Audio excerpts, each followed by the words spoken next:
Hi everyone, and welcome to a new episode of Plugins for Dummies by a Dummy. Today's episode, we are going to create a project in Visual Studio, the black magic box of all developers that we never dare to go into, right? Okay, so let's dive into Visual Studio because this is going to be fun.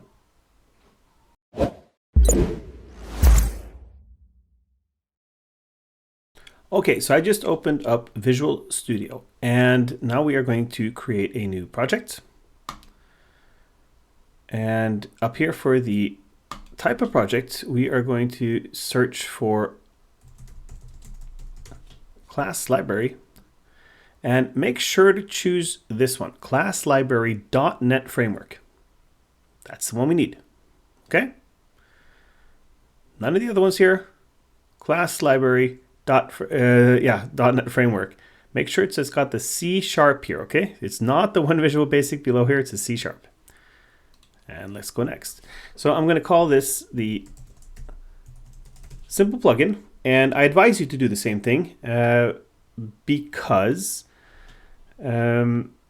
my files that I will give you guys later on are populated around the whole simple plugin, and so that will go sort of like, yeah, it's a theme.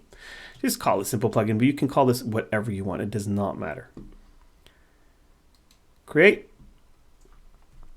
And that is going to give us our start. So now this isn't really looked at advanced, which it isn't, but this is the beginning. Again, black screen, dangerous stuff, right? For non-developers. Ooh. The next thing we're going to do now is to add a bit of magic. Now it's basically a library of stuff we need in order to make a plugin. So we are going to right-click the solution simple plugin up here, and we are going to choose manage NuGet packages for solutions. This is going to bring up a search. Just click on the browse here and do Dataverse. So again, tons and tons of things here to choose from, but normally I would just say find the one with the absolute most number of downloads, which is this one. A few of them kind of have almost similar names if you search for Microsoft CRM SDK core assemblies, but this one is the one we want. So it's got about 14.1 million downloads, okay? At this given time, it will probably have a lot more later on. But Microsoft CRM SDK core assemblies. And then I just choose what project I want this for, and I just do install. I will probably get a prompt here soon asking if this is okay.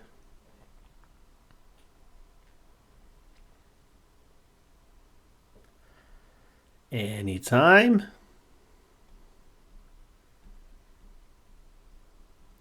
Here we go. I'm just going to say apply. And I'm going to accept. And it's going to give us lots and lots and lots of extra reference files. These reference files are stuff we're going to use later on. You don't really need to know about them, but they're here, okay? So all of this stuff will make sense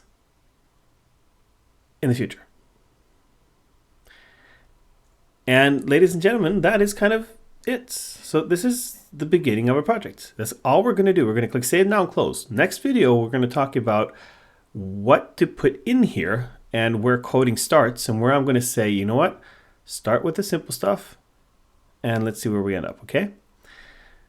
Next video, stay tuned, okay? Bye for now.